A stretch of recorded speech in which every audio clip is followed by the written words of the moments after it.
Dans le prochain épisode de Demain nous appartient. Tandis que Rebecca est en danger, Soraya est de retour à 7. En parallèle, Anna est déterminée à reconquérir Karim. Attention, les paragraphes qui suivent contiennent des spoilers sur l'épisode de Demain nous appartient diffusé demain soir sur TF1. Si vous ne voulez rien savoir, ne lisez pas ce qui suit. Jeudi 11 novembre dans Demain nous appartient. Rebecca est en danger après avoir eu sa fille au téléphone. Sébastien a pris le premier train pour 7 afin de convaincre son ex-femme de repartir au plus vite. Tandis que Raphaël pense que ce serait une bonne idée d'écouter ce que sa mère a à lui dire, Sébastien refuse de peur qu'elle ne la fasse souffrir. De son côté, Maud a décidé de désobéir à sa mère et a l'intention d'apprendre à connaître sa grand-mère. Elle retrouve donc Rebecca près du port pour aller faire les boutiques. En se baladant, Rebecca est abordée par Eric, un de ses plus grands fans. Si elle accepte de lui signer un autographe, elle refuse en revanche de faire une photo avec lui. Pendant ce temps, Raphaël reçoit un appel de Xavier.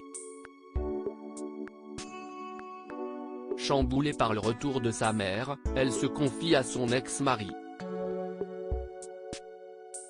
Bien qu'elle se pose de nombreuses questions, il est hors de question que Rebecca entre dans leur vie.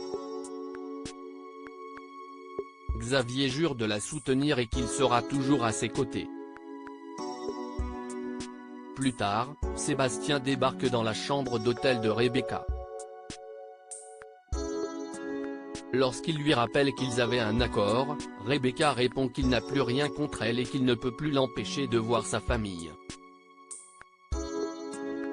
Cependant, Sébastien ne recule devant rien pour la faire partir et va jusqu'à la menacer de révéler quelques-unes de ses histoires.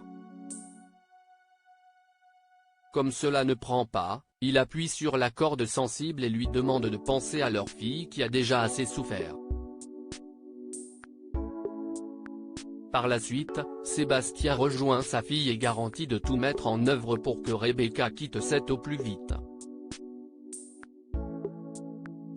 En parallèle, celle-ci fait ses valises quand elle reçoit la visite de ses petites filles. Puisqu'elle insiste pour qu'elles restent car elles ont besoin d'elle, Rebecca, très émue, accepte. Heureuse, Rebecca se balade dans les rues de la ville lorsqu'un homme se dirige vers elle un couteau à la main. Heureusement, un couple lui barre la route et l'empêche d'aller jusqu'au bout. Soraya est de retour à 7. Gabriel et Nour continuent de se tourner autour. Et pour parvenir à ses fins, la jeune femme lui fait croire que la fuite d'eau a repris dans sa chambre afin qu'ils partagent à nouveau le même lit. Évidemment, Gabriel s'empresse d'accepter alors qu'il sait pertinemment qu'elle lui a menti. Bien qu'il se mette un peu la pression, il se réjouit à l'idée de passer la nuit avec Nour. Le soir venu, ils se retrouvent autour d'un verre. De plus en plus proches, les deux colocataires s'apprêtent à passer un moment intime mais leur projet tombe à l'eau au moment où Soraya débarque à l'improviste pour être hébergée. Anna est déterminée à reconquérir Karim. Anna n'a pas bien dormi. Profondément peinée par sa rupture, elle craint que Karim ne lui pardonne jamais son histoire avec Jim. Tandis qu'elle questionne sa sœur sur l'infidélité d'Alex, Chloé lui confie qu'ils se sont beaucoup rapprochés ces derniers temps mais lui fait promettre toutefois de garder le secret. Certaine que le policier a encore des sentiments pour elle, Chloé lui conseille ensuite de se battre pour le récupérer. Plus tard, Anna se rend à l'hôpital et confie à sa mère qu'elle ne se sent pas prête à reprendre son activité. Même si elle comprend la situation, Marianne refuse néanmoins de voir sa fille mettre sa vie entre parenthèses à cause d'un homme.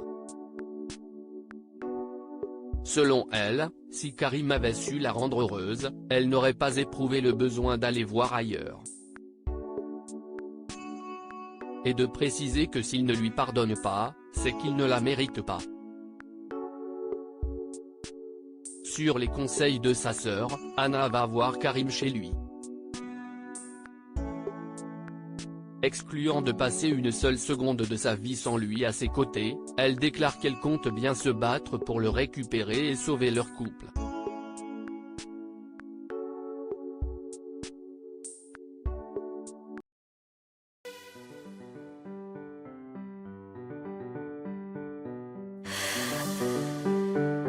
나